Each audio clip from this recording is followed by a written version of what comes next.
Selamat pagi semua. Pertama-tama terimalah sambutan dari kami. Nama saya Yani Budaya, Nama Budaya.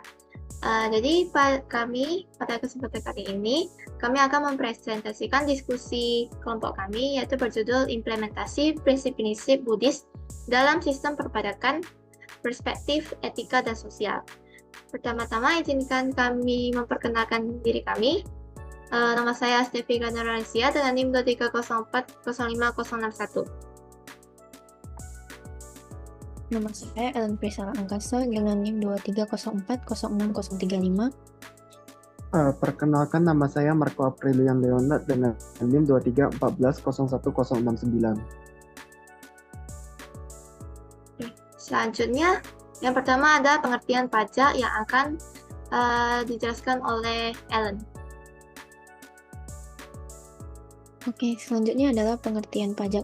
Pengertian pajak secara umum adalah pungutan yang wajib dibayar oleh setiap warga negara atau wajib pajak kepada negara dan akan digunakan untuk kepentingan pemerintah dan masyarakat umum dengan tujuan pembangunan baik pemerintah pusat maupun pemerintah daerah.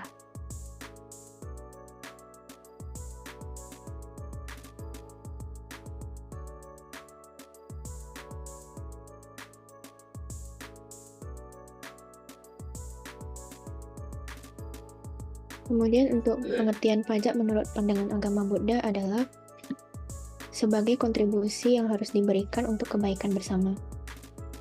Pajak dapat membantu untuk memperbaiki infrastruktur dan meningkatkan kesejahteraan masyarakat. Perspektif dari agama Buddha menyatakan bahwa ikut berpartisipasi dalam sistem politik dengan cara apapun yang diperlukan seperti mematuhi hukum yang berlaku, membayar pajak, atau memilih pemimpin yang layak adalah tindakan baik yang sudah sepantasnya untuk dilakukan. Penelitian yang dilakukan oleh Pagel menyatakan bahwa dalam ajaran Buddha, penghindaran pajak berarti merupakan sebuah tindakan pencurian, sehingga setiap individu yang merupakan wajib pajak wajib melaksanakan kewajiban mereka.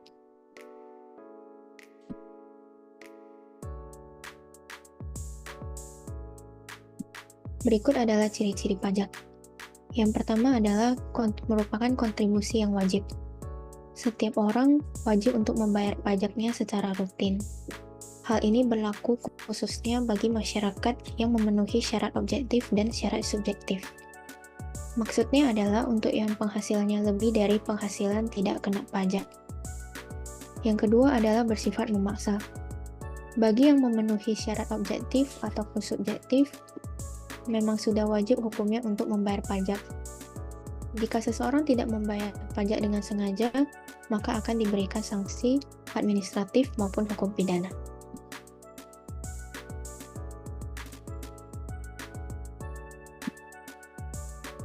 Ciri-ciri pajak yang ketiga adalah dikelola oleh pemerintah.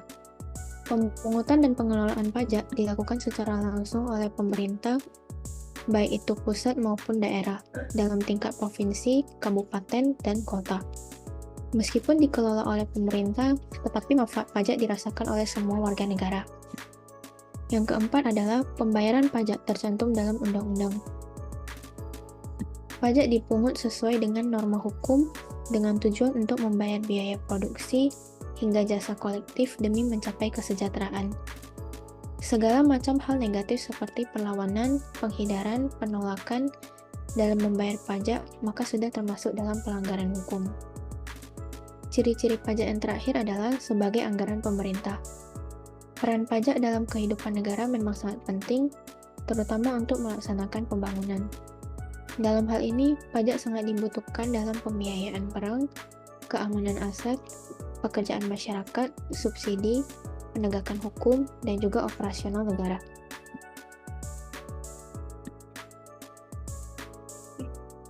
Selanjutnya ada fungsi pajak. Yang pertama, fungsinya itu sebagai fungsi anggaran. Sebagai sumber pendapatan negara yang digunakan untuk membiayai pengeluaran negara, seperti pembangunan infrastruktur, pelayanan publik, pendidikan, kesehatan, dan pertahanan. Yang kedua, fungsi regulasi. Pajak dapat digunakan sebagai alat untuk mengatur dan mengendalikan kegiatan ekonomi dan sosial. Yang ketiga, fungsi redistribusi pendapatan. yaitu untuk mengurangi ketimpangan ekonomi dengan mendistribusikan kembali pendapatan dari kelompok yang lebih mampu kepada kelompok yang kurang mampu. Yang keempat, ada fungsi stabilitas ekonomi atau stabilisasi. Pajak dapat digunakan sebagai instrumen untuk mencapai stabilitas ekonomi. Kemudian ada implementasi dan relevansi modern. Yang pertama, etika dan pajak di zaman modern. Buddhisme mengajarkan pentingnya etika dan tanggung jawab sosial. Membayar pajak dengan jujur adalah bagian dari mengikuti ajaran moral Buddha. Yang kedua, kesejahteraan bersama. Dengan membayar pajak, individu membantu menciptakan masyarakat yang adil dan sejahtera. Sejalan dengan prinsip Buddhis untuk mengurangi penderitaan dan meningkatkan kesejahteraan. Kemudian ada dampak ekonomi tidak membayar pajak. Yang pertama, dapat mengurangi pendapatan negara. Negara dapat kehilangan sumber pendapatan yang signifikan, menghambat pembangunan infrastruktur dan layanan publik. Yang kedua, ketidakstabilan ekonomi. Kekurangan dana untuk program ekonomi dapat mengakibatkan inflasi, pengangguran, dan penurunan investasi. Yang ketiga, peningkatan beban hutang. Pemerintah mungkin terpaksa meminjam uang untuk menutupi kekurangan anggaran, meningkatkan beban hutang negara. Kemudian ada dampak sosial dan hukum dari tidak membayar pajak. Yang pertama, penurunan kualitas layanan publik. Sektor kesehatan, pendidikan, dan infrastruktur bisa terpengaruh, sehingga dapat menurunkan kualitas hidup masyarakat. Yang kedua, ketidakadilan sosial. Ketidakpatuhan pajak dapat menyebabkan ketidakadilan, di mana orang yang taat pajak merasa terbebani lebih berat. Yang ketiga, ada konsekuensi hukum. Individu atau perusahaan yang tidak membayar pajak dapat menghadapi sanksi hukum seperti denda besar, penyitaan aset, atau bahkan hukuman penjara. Selanjutnya ada prinsip-prinsip Buddhis terkait pajak yang akan dijelaskan oleh Marco. Adapun keseluruhan pandangan agama Buddha terhadap pajak. Yang pertama adalah dana paramita atau kesempurnaan beramal.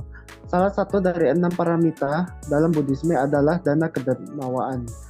Membayar pajak dapat dianggap sebagai bentuk kedermawaan untuk kebaikan masyarakat, di mana individu memberikan sebagian dari kekayaan mereka untuk kesejahteraan masyarakat. Ajaran ini mendorong umat Buddha untuk berkontribusi kepada kebaikan umum dan kesejahteraan kolektif, yang sejalan dengan tujuan pajak dalam membiayai layanan publik dan infrastruktur. Yang kedua, sila, moralitas atau etika.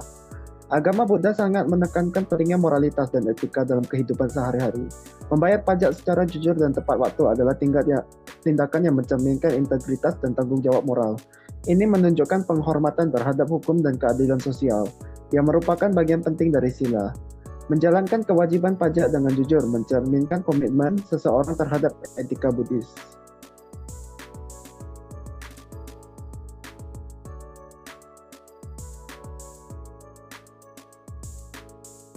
Yang ketiga, kesejahteraan sosial. Dalam komunitas Buddhis, Sangha sering menerima dukungan dari masyarakat dalam bentuk persembahan atau donasi. Prinsip ini dapat diterapkan dalam konteks modern sebagai dorongan untuk mendukung lembaga-lembaga sosial dan pemerintahan yang bekerja untuk kesejahteraan umum. Pajak dapat dianggap sebagai bentuk kontribusi untuk kesejahteraan sosial yang lebih luas, mirip dengan dukungan terhadap Sangha. Keempat, prinsip keadilan dan keseimbangan. Ajaran Buddha menekankan keseimbangan dan keadilan dalam semua aspek kehidupan.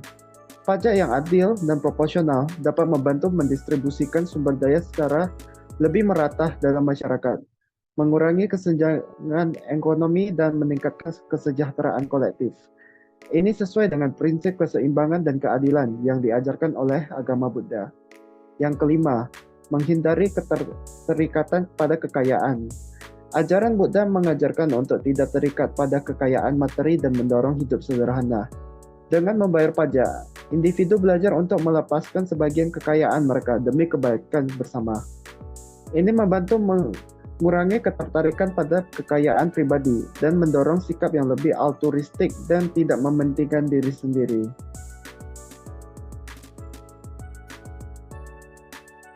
Sekian dari presentasi kami. Jika ada salah kata, kami mengucapkan minta maaf. Terima kasih telah mendengarkan presentasi kami. Selamat pagi, Lose Namo Buddhaya.